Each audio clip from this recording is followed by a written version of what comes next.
আগে আমিত্ব দূর করার জন্য শর্ত গোলামি করতে হবে।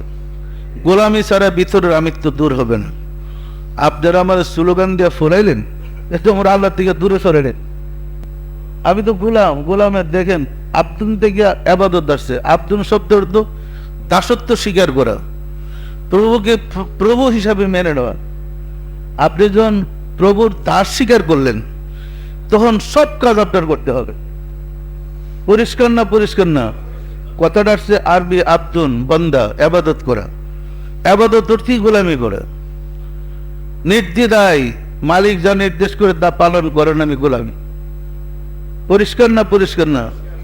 সম্মানিত আশিকের রাসূলেরা, এটা হলো সিরাতুল মুস্তাকিমের পথ, আল্লাহ প্রাপ্তির পথ। এই পথে গোলামি করেই মানুষ আল্লাহকে পেতে হয়।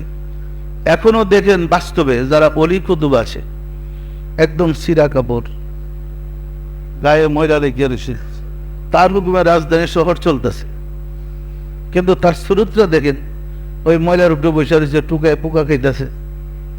কি বলছে? আমার কথা বুঝছেন না? বুঝছেন নাই? সুতরাং অলি কুতুব যারা হয়, কাছে গিয়ে দেখেন তার পাওয়ার কত। সম্মানিত আশিকের রাসূলেরা, সাধনা করে আপনাদের মধ্যে এই লোক তৈরি হবে। যদি বিশ্বাসের সাথে নিজের আমিত্ব দূর করতে পারেন এবং নিজের ভিতরে ওই প্রেমটা জাগাইতে পারেন, আপনি তো আল্লাহর প্রতিনিধি। আপনি আল্লাহর প্রতিনিধি, আপনি যা হুকুম করেন তাই তো হবে।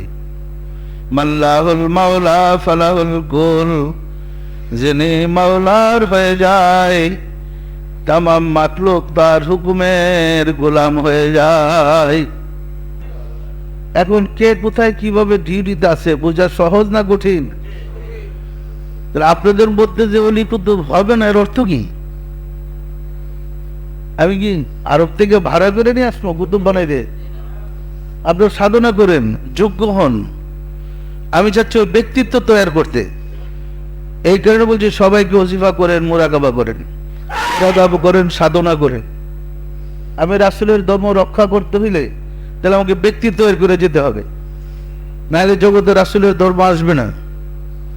ওই ব্যক্তি সৃষ্টি করলে দেখবেন যে মুহূর্তে সে যা বলবে তাই বেড়ে গেছে, অটোমেটিক জগতের পরিবর্তন শুরু হবে। হবে না? হবে না?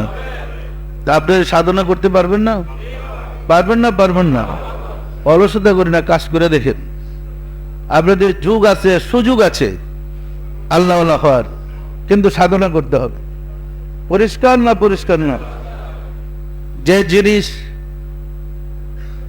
মূল্য বেশি সেই জিনিসটা পাওয়া কষ্ট, যেটা মূল্য বেশিটা লাভ করে কষ্ট না।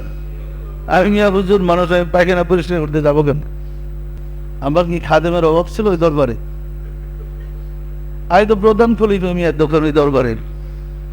আমি হুকুম দিলে তো কত মানুষ যায়, কিন্তু আমি আগে যেতাম ওই কাজ। আমি দেখেছি ওই কাজ করে নিজের আমিত্ব দূর করেছে। আপনার পরীক্ষা করে দেখেন, বাড়ির সামনে টাইটুই খুললা, জামা প্যান্ট খুললা, গলার মধ্যে একটা লঙ্গি পরে গামছা বেঁধে রাস্তায় বাইরেন, মনে হবে নিজের কাছে কত অপমান। অপমান কি হয় না? হয় না? নিজের ছোট মনে হয় না? হয় না? আপনি যখন ছোট মনে করেন, আল্লাহ হাসতে থাকে, দেখি আমি এদের আঙায় দিতে পারিনি।